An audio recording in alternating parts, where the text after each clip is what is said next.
உங்கள் வாழ்க்கையில் நீங்கள் முன்னேற முடியாமல் தடுப்பது ஏது? பயமா அல்லது சரியான வாய்ப்பு கிடைக்காததா? இந்த ஒரு நிமிடம் ஓடும் கதையை முழுமையாக கேளுங்கள். உங்கள் எண்ணம் அப்படியே மாறும். ஒரு பெரிய செல்வந்தர் இருந்தார்.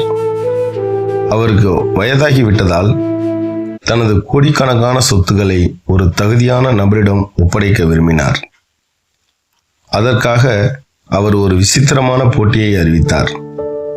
அவரது தோட்டத்தின் நடுவே ஒரு பெரிய குளம் இருந்தது. அந்த குளத்தில் பசியோடு இருக்கும் நூற்றுக்கணக்கான முதலைகள் வளர்க்கப்பட்டன. யார் இந்த குளத்தில் குதித்து முதலைகளிடம் சிக்காமல் நீந்தி மறுகரைக்கு வருகிறாரோ அவருக்கு என் சொத்தில் பாதியை எழுதி வைப்பேன். ஒருவேளை அவருக்கு எதுவும் வேண்டாம் என்றால் அவர் எதை கேட்டாலும் தருவேன். இதுதான் அந்த அறிவிப்பு.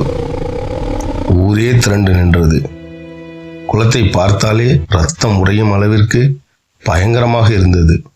யாரும் முன்வரவில்லை. அமைதி நிலவியது. திடீரென்று தொபீர் என ஒரு சத்தம். ஒரு வாலிபன் குளத்தில் குதித்து மின்னல் வேகத்தில் நீந்தினான்.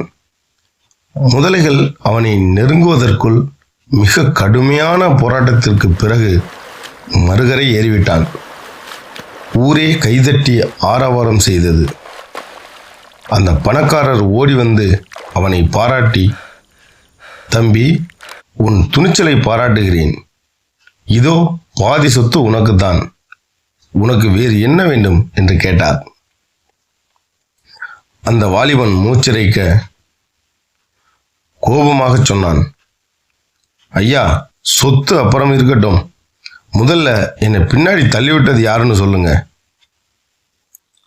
கூட்டத்தில் இருந்த அவன் மனைவி மெதுவாக சிரித்தாள். அவனது திறமை அவனுக்கே தெரியாது. ஒரு சின்ன புஷ் கொடுத்தால் அவன் சாதிப்பான் என்று அவளுக்கு தெரியும்.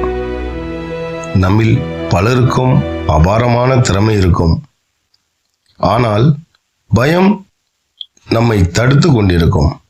சில நேரங்களில் வாழ்க்கையில் நமக்கு கிடைக்கும் தோல்விகளோ அல்லது மற்றவர்களின் கிண்டலோ தான் அந்த தள்ளு. அது நம்மை நதியில் தள்ளினாலும் அக்கறைக்கு செல்ல அதுவே ஒரு உந்துதலாக அமையும். நண்பர்களே, உங்கள் வாழ்க்கையிலும் யாராவது உங்களை தள்ளிவிடுகிறார்கள் என்றால் கவலைப்படாதீர்கள். ஒருவேளை நீங்கள் வெற்றியடைய போகிறீர்கள் என்ற அர்த்தம். இந்த கதை உங்களுக்கு பிடித்திருந்தால் மறக்காமல் VTI ஸ்டோரிஸ் டிவி சேனலை சப்ஸ்கிரைப் செய்யுங்கள். உங்கள் நண்பர்களுக்கும் இதை பகிருங்கள். மீண்டும் ஒரு அருமையான கதையோடு உங்களை சந்திக்கிறேன். இது உங்கள் VTI ஸ்டோரிஸ் டிவி, என்றும் அன்புடன்.